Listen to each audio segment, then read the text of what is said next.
नमस्कार साथियों, स्वागत है आपका मेरे इस यूट्यूब चैनल पे। साथियों, आज हम बात करेंगे कंप्यूटर फंडामेंटल की। कंप्यूटर फंडामेंटल एक बेस सब्जेक्ट है। कंप्यूटर फंडामेंटल हमें कंप्यूटर के कोई भी सब्जेक्ट पढ़ने से पहले एक बार ज़रूर पढ़ लेना चाहिए, क्योंकि हर सब्जेक्ट में ये एक कंप्यूटर फंडामेंटल ऐसा सब्जेक्ट है जो बहुत मदद करता है। साथियों, अगर हम कोई भी सब्जेक्ट पढ़ते हैं, कंप्यूटर के रिलेटेड कोई भी सब्जेक्ट पढ़ते हैं, यदि हमने कंप्यूटर फंडामेंटल को बहुत अच्छे से पढ़ा है, तो बाकी सब्जेक्ट पढ़ने में हमको बहुत हेल्प मिलती है, बहुत आसान हो जाते हैं पढ़ने। फॉर एग्जाम्पल, यदि हम प्रोग्रामिंग करते हैं, तो प्रोग्रामिंग में हम कोड जब लिखते हैं, तो यदि हमें मशीन के बारे में और कंप्यूटर के बारे में पता होता है, कंप्यूटर फंडामेंटल हम बहुत अच्छे से पढ़ रखी होती है, तो कोड लिखने में बहुत आसानी होती है।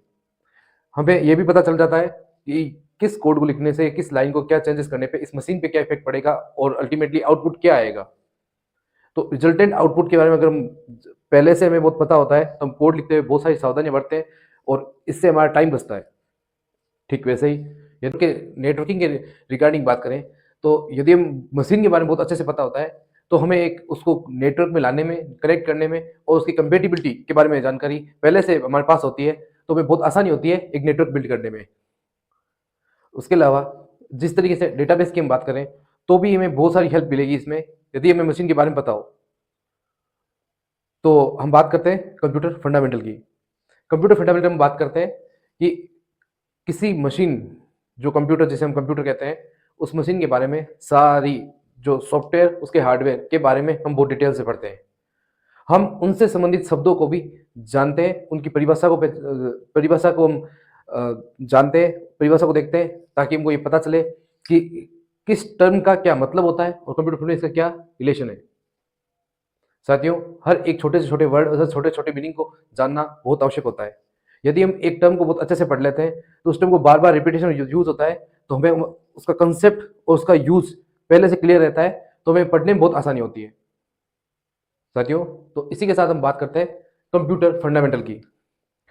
जब हम कंप्यूटर बात करते हैं, तो हम इसी शब्द से ले लेते हैं कंप्यूटर। होता क्या है कंप्यूटर?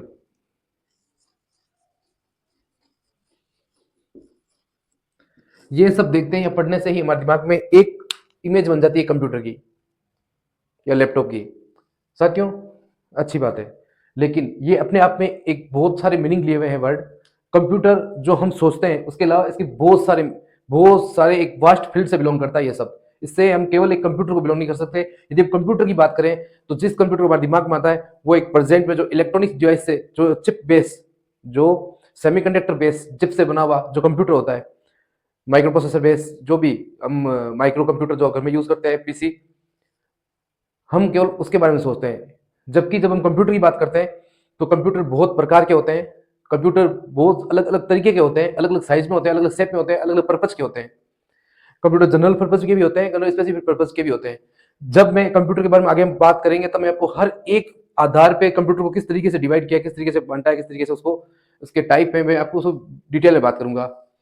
पहले मैं बात करता हूँ, ये वर्ड हम सोचते हैं, तो हमें ये भी दिमाग होना चाहिए कि कंप्यूटर, इलेक्ट्रॉनिक्स कंप्यूटर भी होते हैं, मैकेनिकल कंप्यूटर भी होते हैं, क्वांटम कंप्यूटर भी होते हैं। इसी तरीके से हर एक टेक्नोलॉजी बेस पे कुछ कंप्यूटर बनते हैं। अब बोलेंगे मैकेनिकल कंप्यूटर कैसे होते हैं, तो मैकेनिकल कंप्यूटर, अगर आप यूट्यूब पे, नेट, अपने गूगल पे आप करोगे, सर्च करोगे, तो आपको बहुत बड़ी बड़ी इंजन जैसी मशीन दिखेगी, इंजन जैसी मशीन। वो भी कैलकुलेशन करने के लिए काम में आती थी, और वो भी एक प्रकार के कंप्यूटर ही हुआ करते थे। उनमें उनका तरीका अलग था, इनपुट देने का तरीका अलग था, आउटपुट देने का तरीका अलग था, लेकिन होते वो भी कंप्यूटर थे। आते वो उसके लिए भी यही वर्ड यूज होता है। इसी तरीके से इन फ्यूचर जब हम देखेंगे, तो क्वांटम कंप्यूटर होगा, और क्वांटम कंप्यूटर का काम करने का तरीका, उसका साइज, शेप, उसकी टेक्नोलॉजी बिल्कुल एंटायर डिफरेंट फ्रॉम प्रेजेंट जो हम कंप्यूटर यूज करते हैं उनसे। जो अभी वर्तमान में जो कंप्यूटर यूज करते हैं और जो क्वांटम कंप्यूटर आने वाले हैं, उनमें साइज, शेप में बहुत फर्क हो सकता है। साथियों, अभी बहुत ही कॉमन नहीं है क्वांटम कंप्यूटर, अभी रिसर्च के तौर पर क्वांटम कंप्यूटर का यूज होता है। लेकिन यदि इन फ्यूचर कंप्यूटर हमारे, क्वांटम कंप्यूटर हमारी लाइफ में आते हैं, तो वो जो प्रेजेंट कंप्यूटर है उनसे डिफरेंट ही होंगे। उनकी गणना करने की क्षमताएं अभी वर्तमान कंप्यूटर की जो गणना करने की क्षमता है, उससे कहीं तेज है। साथियों, इस वर्ड की बात करें, तो ये वर्ड कैसे बना है, ये, इसका एक थोड़ी सी हिस्ट्री के बारे में पढ़ते हैं, थोड़ा सा इस वर्ड के बारे में। कभी कभी उससे भी प्रश्न पूछ लिया जाता है। साथियों, एक लैंग्वेज है लेटिन। लेटिन लैंग्वेज के अंदर एक वर्ड है TARE। ये भी कंप्यूटर है, इसी लैटिन वर्ड के कंप्यूटर से ही कंप्यूटर शब्द बना है। ठीक है, तो कुछ लोग ये बोल सकते हैं जिन्होंने किताबें पढ़ी है, कंप्यूटर डेफिनेशन पढ़ी है या कंपटीशन प्रिपरेशन किए, आपको कुछ नोट्स मिले होंगे, कहीं पे आपने किताबें पढ़ी होगी, तो वहां बुक्स में या आपने ऑनलाइन कहीं आपने ऑनलाइन सर्च किया होगा, तो आप देखा होगा कि कहीं पे ये लिखा होता है कि जो कंप्यूटर शब्द है वो शब्द कंप्यूट से बना है।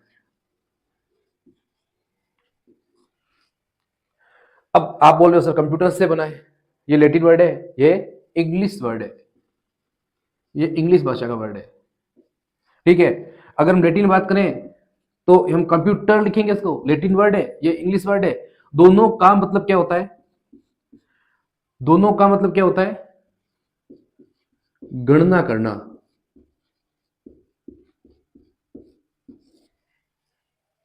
कंप्यूटर का, कंप्यूटर किस शब्द से बना है, इन दोनों शब्दों का मतलब क्या होता है, गणना करना, और इसी शब्द से क्या बना है, कंप्यूटर शब्द बना है। ये बहुत इंपॉर्टेंट है जानना कि कंप्यूटर का शब्द का मतलब क्या, मीनिंग क्या है।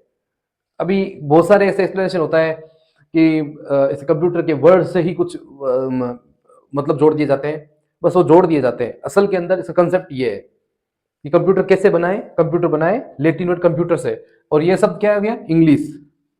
और इंग्लिश, और ये जो लैटिन लैंग्वेज है ना, लैटिन लैंग्वेज, ये लैटिन लैंग्वेज से ही इंग्लिश निकली है।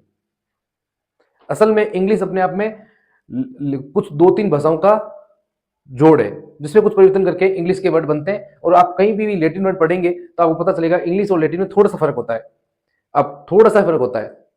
ओके, अब हम बात करते हैं आगे की।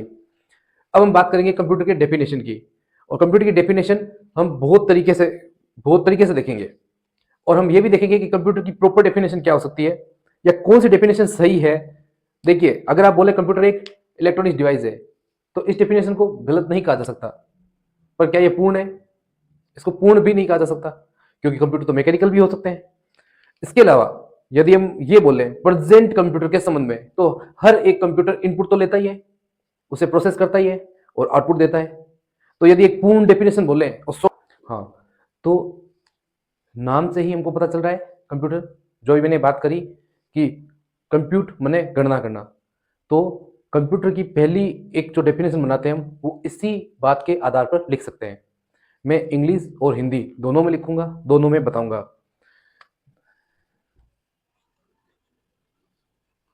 Computer is a device that calculate data very quickly। अब ये हमारी इंग्लिश में हो गई डेफिनेशन, अब हिंदी में भी लिख दूंगा, जिसको हिंदी में पढ़ना पसंद है वो हिंदी पढ़ सकता है।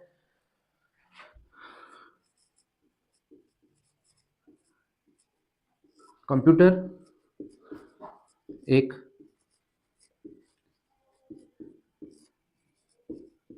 युक्ति है जो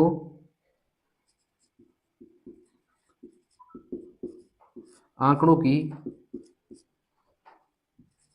गणना बहुत तेजी से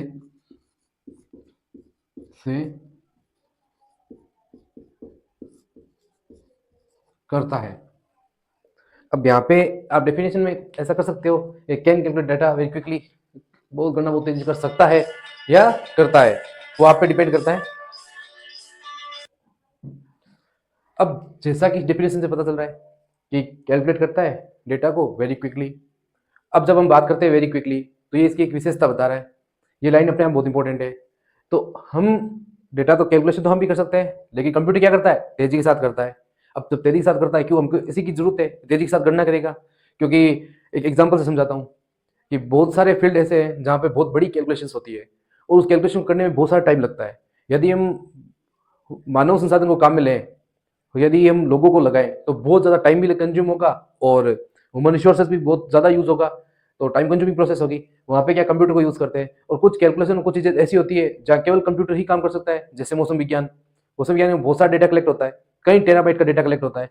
उस टेराबाइट डेटा को एक एल्गोरिथम के थ्रू प्रोसेस से गुजार के हम एक रिजल्ट बनाते हैं, और उससे कुछ फोरकास्टिंग कर सकते हैं वेदर के बारे में, वेदर मतलब मौसम के बारे में भविष्यवाणियां की जाती है, तो एक बहुत बड़ा डेटा कलेक्ट किया जाता है।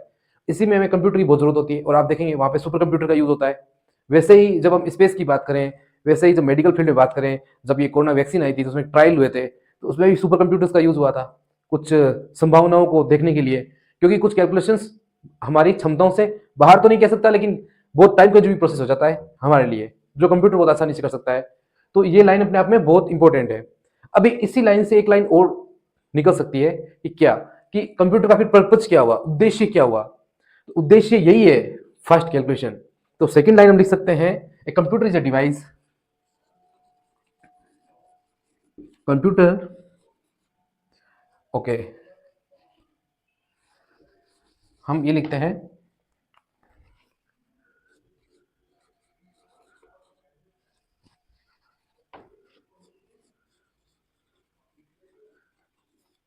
Primary purpose of a computer is to make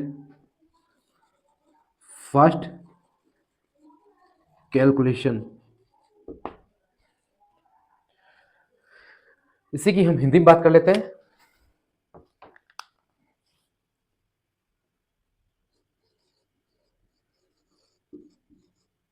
computer का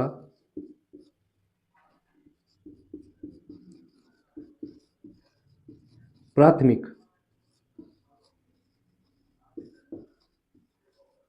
उद्देश्य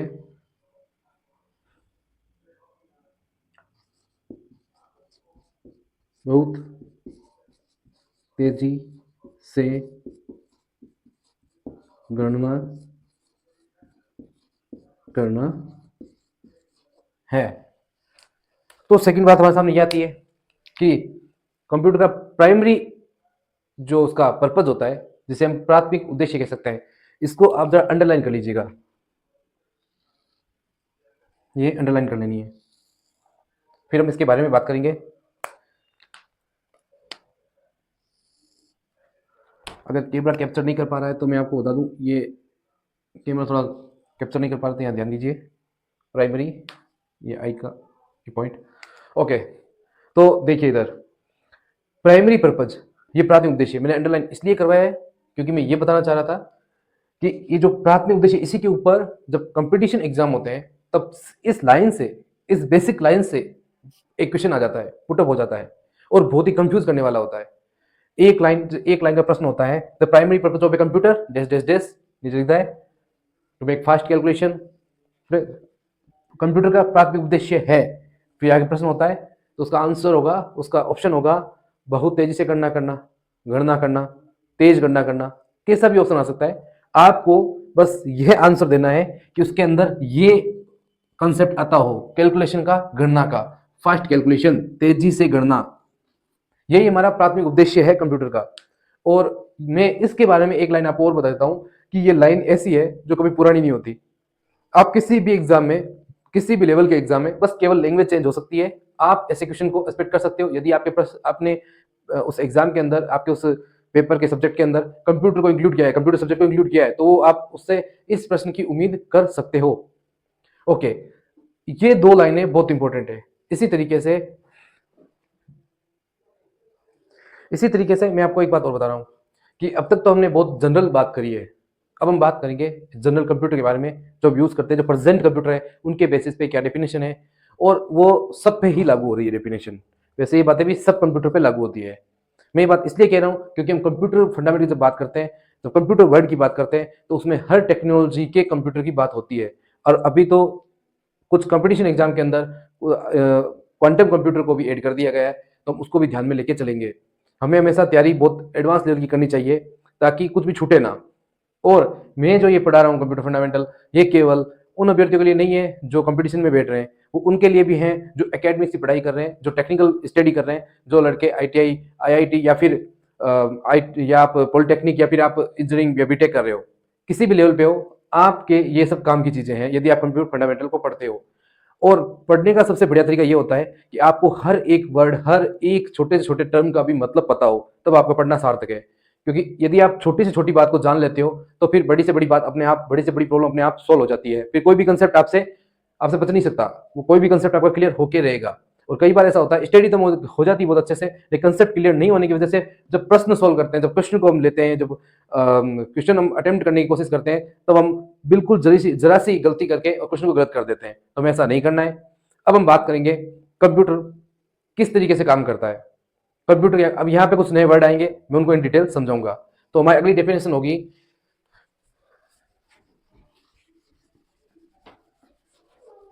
अब हम बात करेंगे इनपुट और आउटपुट की, हम बात करेंगे डेटा और इंफॉर्मेशन की, उनमें फर्क क्या है ये बताएंगे। तो डेफिनेशन की बात करते हैं।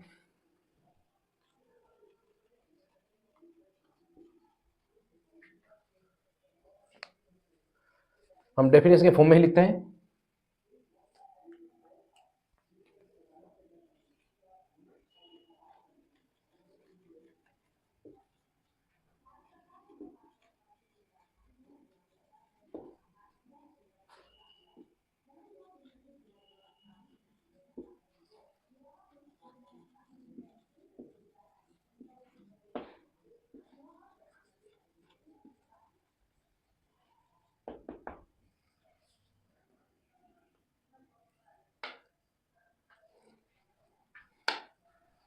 यहाँ पे हम एक डेफिनेशन लिखी है और ये अपने आप में बहुत मीनिंगफुल डेफिनेशन है। इसको मैं एक्सप्लेन करूंगा और आज का पूरा वीडियो केवल डेफिनेशन तक सीमित रहेगा, उसके बाद की बात हम नेक्स्ट वीडियो में करेंगे। अभी मैं एक डेफिनेशन और बताऊंगा आपको।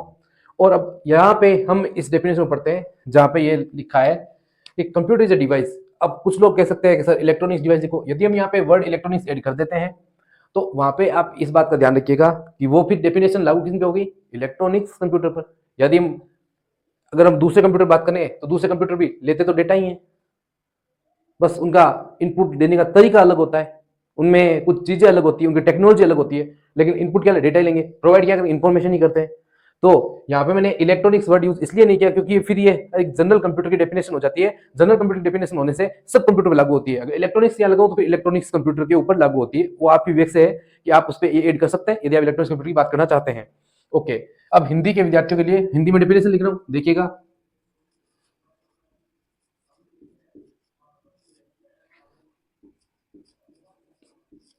कंप्यूटर एक युक्ति है जो डाटा, डाटा मतलब आंकड़े,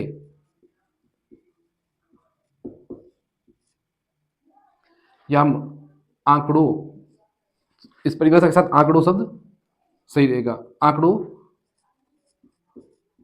को इंफॉर्मेशन माने सूचना में बदलता है।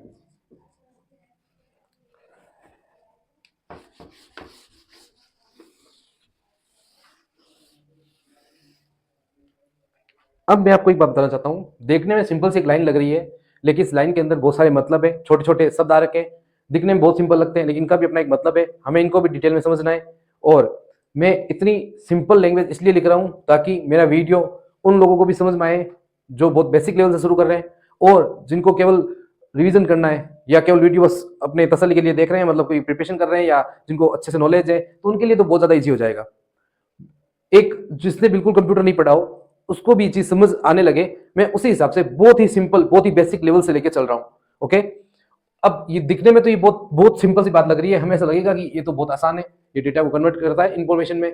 तो यहाँ पे दो वर्ड नए आ गए, एक आता है डेटा, एक है इंफॉर्मेशन। हमको इनके बारे में जानकारी होनी चाहिए कि सर डेटा को इंफॉर्मेशन कन्वर्ट करता है, डेटा को सूचना में बदलता है कैसे, इसके बारे में बहुत अच्छे से मैं एक्सप्लेन करूंगा। इसको बहुत गौर से देखिएगा क्योंकि ये चीज बहुत काम आने वाली है कंप्यूटर फंडामेंटल में। अब डेटा क्या होता है, यहां पे हमारे साथ दो शब्द आए, डेटा और एंड इंफॉर्मेशन।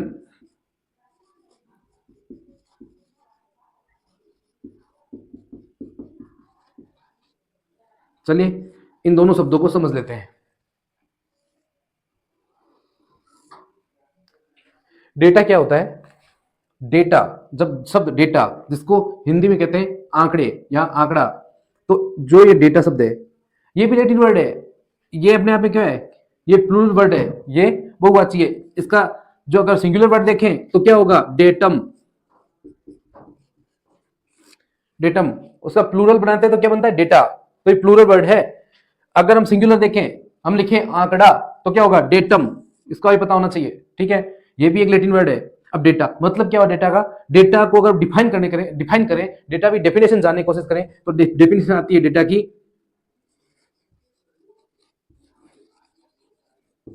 Row facts. अब रो माने वो तथ्य जो अपरिष्कृत है। एक इसके लिए और शब्द यूज कर सकते हैं,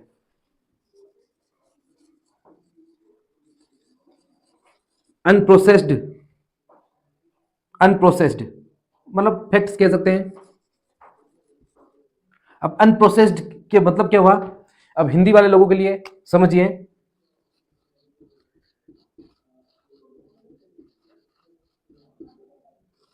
अपरिष्कृत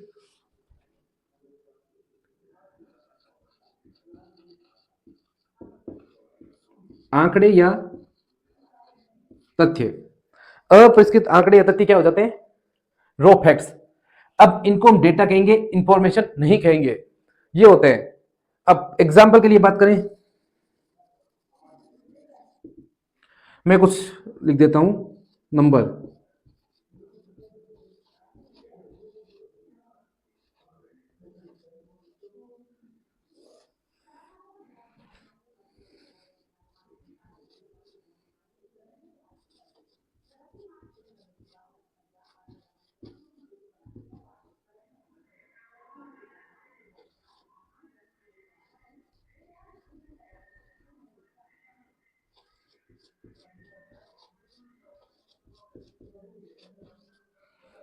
ये हमारे पास एक कुछ कलेक्शन ऑफ डेटा है, डेटा का कुछ आंकड़ों का कुछ समूह है ये।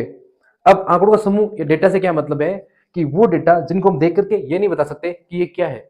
हमारे पास कुछ नंबर्स, कुछ कोड या कुछ ऐसे नाम से, या कुछ ऐसे हो जाए,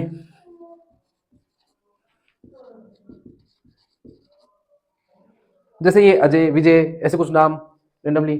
अब हम देख के ये नहीं बता सकते ये है क्या, इनके बारे में क्या इंफॉर्मेशन है। इंफॉर्मेशन हमें नहीं मिल रही। तो अब इंफॉर्मेशन क्या है, इंफॉर्मेशन की डेफिनेशन अब है,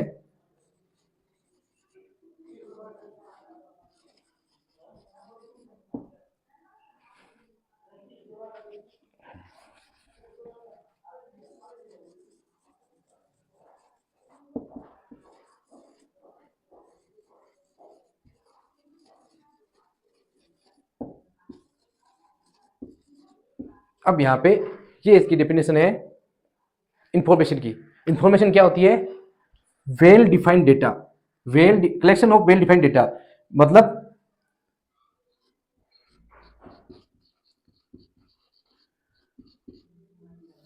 परिष्कृत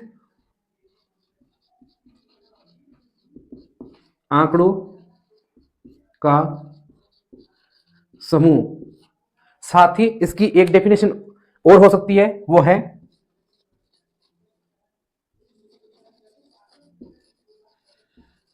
प्रोसेस डेटा। इसकी एक एक डेफिनेशन और भी हो सकती है, प्रिस्कृत डेटा। प्रिस्कृत डेटा मतलब प्रोसेस डेटा, मतलब हमने कुछ आंकड़े दिए कंप्यूटर को, उसे प्रोसेस किया, उससे कुछ सूचना बनी, और सूचना बनने के बाद क्या हो गई, वो वेल डिफाइन हो गई, और वो वेल डिफाइन जो डिफाइन वेल डिफाइन जो कलेक्शन ऑफ डेटा हुआ ना, वही क्या हो जाती है, सूचना हो जाती है। अब समझते हैं कैसे, एग्जाम्पल लेके देखते हैं। अब एग्जाम्पल में ये दे सकता हूं, यहीं से कुछ जानकारी उठा लेता हूं मैं। जैसे मैंने दो शब्द लिए, ये इस तरीके से, फॉर एग्जाम्पल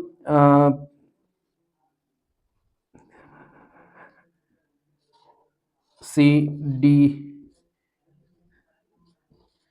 ई, समझिए मैं फॉर एग्जाम्पल ले रहा हूं, ये मैंने नाम ले लिए, ये स्टूडेंट्स के नाम है, ठीक है। ये कुछ मार्क्स दे रखे हैं, ठीक है। तो अब क्या होगा, जब कंप्यूटर में मैं इस डेटा को फीड करूंगा, तो मुझे एक टेबल है जिसमें कुछ स्टूडेंट्स का नाम है, जैसे कि अजय, विजय, सी डी, मान लीजिए स्टूडेंट का नाम है। फॉर एग्जाम्पल मैं बहुत ज़्यादा एग्जाम्पल, बहुत ज़्यादा नाम नहीं करना चाहता, तो आप देख लीजिए इसमें। अब ये एक टेबल हो गई, इसमें हो गया ये स्टूडेंट का नेम, और ये हो गए उनके मार्क्स। अब ये मार्क्स क्या है, मैं ले लेता हूँ, चार स्टूडेंट है, एक दो तीन चार मार्क्स ले लेते हैं, छोड़ दे, एग्जाम्पल ही ले रहे हैं वैसे, 65, 75, 80 और 86, और मान लीजिए स्टूडेंट और है यहाँ पे, स्टूडेंट ई, जिसके मार्क्स है 92, उसको छोड़ ही नहीं सकते। तो अब देख लीजिए, अब यहाँ पे हम देख के ये नहीं कह सकते इसके मार्क्स हैं, कोड है, जर्सी नंबर है, प्लेयर नंबर है, सीरियल नंबर है, नहीं कह सकते। जो भी हमें डेटा मिला तो किसी ने बताया कि ये मार्क्स है, जो आपको अब किसके हैं यहाँ पे देखने से हमें नहीं पता चलेगा, क्योंकि ये टेबल नहीं है। आप इसे टेबल कंसिडर मत कीजिएगा, इसको आप टेबल कंसिडर मत कीजिएगा। बस हमारे पास ये अलग 3 सीटें हैं और उस पर कुछ डेटा दे रखा है। अब बोला आपको इनपुट करना है, तब इनपुट करोगे तो कुछ जानकारी होगी आपके पास इनपुट करने की, फिर प्रोसेस करेगा कंप्यूटर, जिस तरीके से आपके पास सीट आई है उसी हिसाब से मार्क्स मिल जाएंगे उनको। अब जिस तरीके से उनको मार्क्स मिले, अब आप कह सकते हो कि मार्क्स है 65 किसके, अजय के, 75 किसके, विजय के, 80 सी के, 86 डी के, 92 ई के। अब आप वेल डिफाइंड डेटा हो गया ये। अब इसमें एक प्रोसेस के अंदर एग्जांपल को और क्लियर करके कहता हूं कि जब मार्कशीट बनाते हैं या एक्सेल में एक सीट, एक टेबल बना रहे हैं हम, जिसके अंदर हम स्टूडेंट का नेम डाल दिए हमने, उसके मार्क्स की एक लिस्ट आई, हमने उनके उसके हिसाब से मार्क्स डाल दिए, और ये कोड स्पेशली मैं ये एग्जांपल इसलिए यूज किया मैंने कहा अगर कोई देखे कि सर ये तो देख करके हमारे पास सारी इन्फॉर्मेशन आई, R01 मतलब कोई ये आरटीओ कोड होंगे, तो वाहन रजिस्ट्रेशन नंबर से ले सकते हैं, पर ऐसा नहीं हो सकता। देखिए RJ उसके बाद कुछ नंबर हो, तो हम ये पर्टिकुलर नहीं कह सकते कि ये किस विभाग के या किस चीज के नंबर हो सकते हैं। समझिए, ये नंबर किसी भी चीज को, किसी फाइल के हो सकते हैं, किसी एम्प्लॉय की आईडी हो सकती है, कुछ भी हो सकते हैं। तो हम पर्टिकुलरली कोई नंबर देख के ये नहीं कह सकते जब तक हमारे पास पूरी इंफॉर्मेशन नहीं हो, टेबल नहीं हो, तब तक हम कुछ क्या नहीं कह सकते। ठीक है, तो ये इंफॉर्मेशन इस तरीके कन्वर्ट होता है। हम क्या करते हैं, ऐसे तथ्य उठाते हैं, ऐसे अप्रस्तुत आंकड़े उठाते हैं, डेटा उठाते हैं, उसको एक्सेल के अंदर फीड करते हैं, नाम लिखते हैं, टेबल बनाते हैं। उसके बाद अगर किसी स्टूडेंट के परसेंटेज निकालने और बहुत सारे नंबर और परसेंटेज निकालने, अलग डिफरेंट डिफरेंट सब्जेक्ट के नंबर डाल देते हैं लिस्ट को उठा करके, और फिर क्या होता है, कैलकुलेशन अपने आप होती है, उसके परसेंटेज आ जाते हैं, उसका ग्रेड फिक्स, ग्रेड भी अपने आप सेट हो जाएगा। उसके बाद वो अपने कंप्यूटर प्रोसेस करके एक पर्टिकुलर फाइनल रिजल्ट के रूप में हमें एक मार्कशीट मिल जाती है। तो ये हुआ है, वो हो गई हमारे पास सूचना, वो क्या हो गई, रिपोर्ट, हमारी इंफॉर्मेशन हो गई। ओके, वो जो रिपोर्ट बन रही है वो हमारी क्या हो गई, इंफॉर्मेशन। उसको देख के हम बता सकते हैं कि उस स्टूडेंट के किस सब्जेक्ट में क्या मार्क्स है, और वैसे ही तथ्य देख करके हम कुछ डिसाइड नहीं कर सकते, अंदाजा जरूर लगा सकते हैं लेकिन डिसाइड नहीं कर सकते। तो अब हम उसी डेफिनेशन में वापस आते हैं कि computer is a device that convert data into information. ये एक लाइन थी, इस एक लाइन को समझने के लिए हमने ये सब सारी बातें समझी। अब आप कभी भी जिंदगी में ये गलती नहीं करोगे। अच्छा, यहां पे कुछ चीजें चेंज हो सकती है, मैं उसके बारे में बता देता हूं आपको। अब यहां पे एक वर्ड है डेटा, डेटा के लिए मैंने एक शब्द और यूज किया था, डेटा, मैं आपको वो यहां बता देता हूं। डेटा के लिए मैंने एक शब्द और यूज किया था, क्या क्या कह सकते हैं डेटा को, डेटा कह सकते हैं अनप्रोसेस्ड फैक्ट्स या अनप्रोसेस्ड डेटा या रो फैक्ट्स। जो वर्ड यूज किए थे वो डेफिनेशन में आप यहां डाल सकते हो। ओके, अब हम इंफॉर्मेशन के लिए भी कुछ वर्ड यूज किए थे, अब उसके लिए मैंने यहां यूज किया ये प्रोसेस्ड डेटा।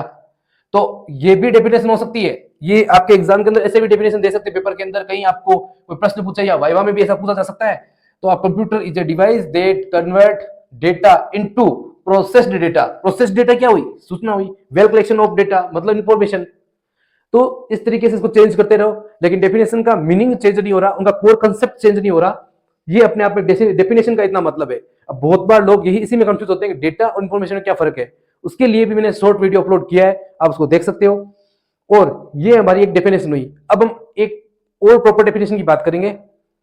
इस डेफिनेशन को आप देख लीजिए आराम से। बात करते हैं हम नेक्स्ट डेफिनेशन की, नेक्स्ट डेफिनेशन की। आइए देखते हैं नेक्स्ट और अपनी फाइनल डेफिनेशन क्या हो सकती है।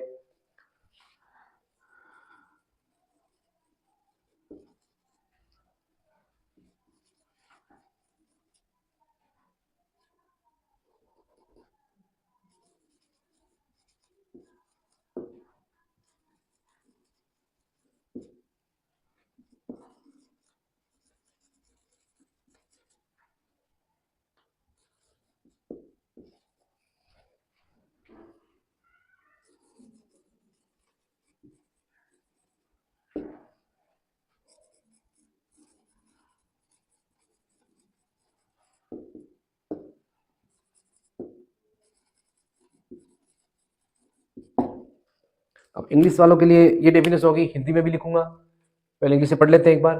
कंप्यूटर टेक्स डेटा इन इनपुट, कंप्यूटर डेटा को इनपुट लेता है। यहाँ पे यदि आपको आई के ऊपर बिंदी ना दिखे तो मैं थोड़ा और ज़्यादा बोल्ड कर देता हूँ ताकि कैमरा इसे कैप्चर कर पाए, और यदि कोई आपको मिस हो गई है तो अपने हिसाब से सही कर लेना, ठीक है। अब मैं बात कर देते हैं हिंदी में।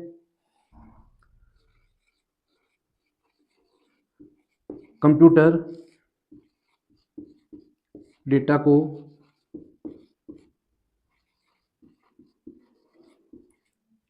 इनपुट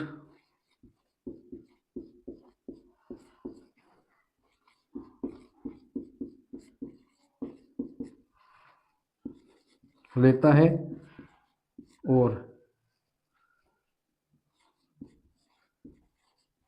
सूचना को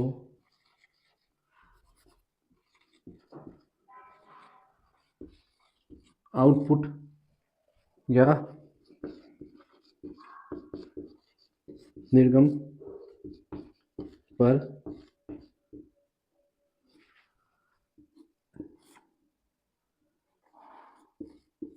देता है। बहुत ही सिंपल सी डेफिनेशन। कंप्यूटर डेटा को इनपुट में लेता है, उसे प्रोसेस करता है, यस, उसे प्रेस्क्रिप्ट करता है। ये हमने लाइन छोड़ दी है, वापस लिखते हैं।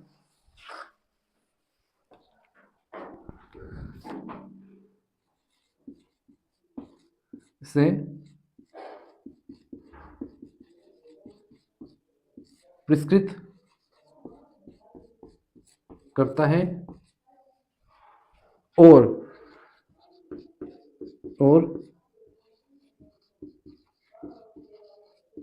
आउटपुट पर सूचना देता है। देखिए कंप्यूटर क्या करता है, डेटा को इनपुट आगम पर लेता है। ये एक हिंदी वर्ड है, आप इस हिसाब से लीजिएगा। आगम इनपुट को कहा जाता है। वैसे मैं इन दोनों शब्दों आगम और निर्गम के बारे में भी कुछ बताऊंगा आप लोगों को, वो भी जानना जरूरी है। लेता है, इसे प्रेस्क्रिप्ट करता है और आउटपुट पर सूचना देता है। आपने कई बार एक डायग्राम देखा होगा, ये होता है हमारा कंप्यूटर सिस्टम, जिसमें यहां से हम इनपुट देते हैं और यहाँ पे प्रोसेस होता है, तो यहाँ से हमको आउटपुट मिलता है। ये बहुत बेसिक डायग्राम है। और अगर कंप्यूटर की बात करें ना, तो ये पूरा मिला के कंप्यूटर है। आप इससे कंप्यूटर मत मानिएगा, ये कंप्यूटर सिस्टम के पार्ट है तीनों। कैसे समझिएगा, ये क्या है, ये अगर हम इसको कंप्यूटर बोलते हैं तो इनपुट किससे देंगे, कीबोर्ड से, टच स्क्रीन से। किसी से इनपुट देंगे, वो भी तो किसका पार्ट होगा, कंप्यूटर का कंपोनेंट होगा, कंप्यूटर का पार्ट होगा, सिस्टम का पार्ट बनेगा। तो जब इनपुट लेगा, उसे प्रोसेस करेगा और आउटपुट देगा, तो ये पूरा एक कंप्यूटर का हिस्सा है। और अब मैं एक बता रहा था, मैंने कहा इनपुट और आउटपुट, ये एक टर्मिनोलॉजी है। टर्म कैसा था, अपन वोकेब की बात करते हैं तो वोकेब में तो अपन उसमें चेंज, वोकेब में इस हिसाब से होता है कि जब हम इंग्लिश पढ़ते हैं तो हमको वोकेब की जानकारी होनी चाहिए। वोकेब का मतलब ये होता है कि आप उसको अपने जरूरत के हिसाब से, जब हम लैंग्वेज ट्रांसलेशन करते हैं तो वोकेब का भी ट्रांसलेशन होता है। लेकिन जब टर्मिनोलॉजी होती है उसको समझने के लिए हम काम में लेते हैं, लेकिन जब टर्म होती है ना, उसको चेंज नहीं किया जा सकता, या चेंज किया करते ही नहीं है। तो आप पेपर में भी देखेंगे इनपुट और आउटपुट, ऐसे वर्डों को आप, ऐसे शब्दों को आप वे हूबहू वैसे ही हिंदी में छपे मिलेंगे, इनपुट पर ये, आउटपुट पर ये। इसकी वजह ये होती है कि ये क्या है, ये टर्म है, इनको सीधा यूज किया जाता है, ये टेक्निकल टर्म है, इसको सीधा यूज किया जाता था, इसको ट्रांसलेट नहीं किया जाता जनरली। लेकिन कभी कभार कुछ क्षेत्रीय, विशेष क्षेत्रीय मतलब प्रकार के पेपरों के अंदर आप देखेंगे, किसी विशेष प्रकार के क्षेत्रों के अंदर कुछ एग्जाम ऐसे होते हैं जहां पे इनका भी हिंदी कन्वर्ट कर दिया जाता है। तो उसके लिए मैंने आपको आगम माने इनपुट और आउटपुट का होगा निर्गम। निर्गम माने बाहर, ये इसका कन्वर्ट हो जाता है। कुछ हिंदी वाले बच्चों के लिए, हिंदी में जो पढ़ना चाहते हैं उन अभ्यर्थियों के लिए मैं स्पेशली बता रहा हूँ, और आप इनपुट आउटपुट ध्यान रख सकते हैं, बहुत सिंपल सी चीज है। अच्छा, कंप्यूटर के बारे में नहीं इसलिए बताया कि ये तीनों मिला के ही एक कंप्यूटर है, ठीक है। इसमें ऐसा नहीं ये कंप्यूटर हो गया, ये हम इनपुट दे रहे हैं, ये आउटपुट नहीं, ये दे रहा है पूरा एक सिस्टम का ही पार्ट है। ये हमें समझना बहुत जरूरी है। अच्छा, इसके साथ अब एक छोटी सी बात और भी समझा देता हूँ। यदि हम करते हैं, ये जो यहाँ एरो बन रहे हैं, ये इसी हिसाब से एरो बनेंगे। यदि आप ये कर देते हैं, कभी कभी मैं देखता हूँ, मैंने कई जगह ये चेक किया है, अगर आप इस तरीके का एरो बना रहे हैं तो मतलब ऐसा है कि यहाँ से डेटा यहाँ ट्रांसफर हो रहा है, यहाँ से डेटा वापस इधर ट्रांसफर हो रहा है, और ये कभी भी हो सकता है, कभी भी हो सकता है, इसमें कोई टाइम कंस्टेंट नहीं है, ठीक है।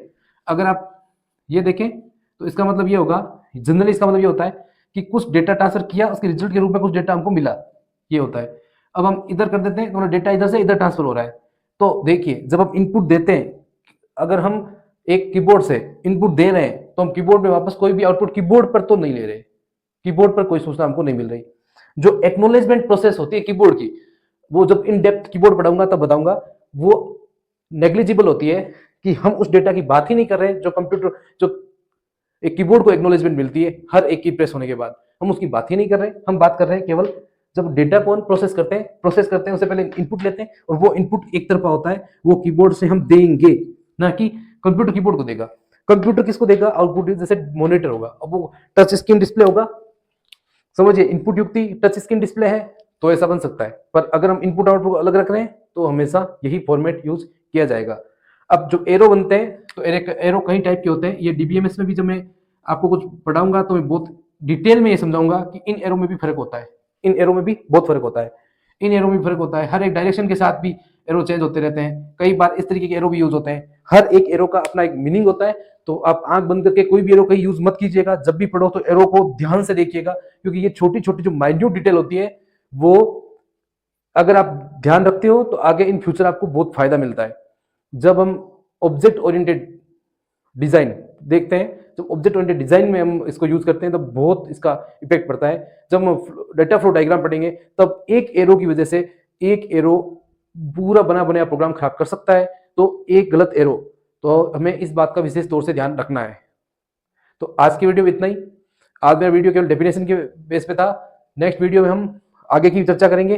तब तक के लिए धन्यवाद। और साथ ही अगर आपको मेरी ये वीडियो पसंद आए, आपको लगे ये जो आप पढ़ रहे हैं आपको बहुत अच्छा लगे वीडियो, तो लाइक कीजिएगा, सब्सक्राइब कीजिएगा और शेयर अवश्य कीजिएगा। जो बच्चे तैयारी कर रहे हैं, जिन तक आप वीडियो पहुंचा सकते हैं जरूर पहुंचाइएगा, क्योंकि बहुत डिटेल में पढ़ाने वाला हूं, और एक बार अगर आप वीडियो पूरा डिटेल में पढ़ लेंगे, मुझे नहीं लगता आपको फंडामेंटल दोबारा देखने की आवश्यकता होगी। धन्यवाद।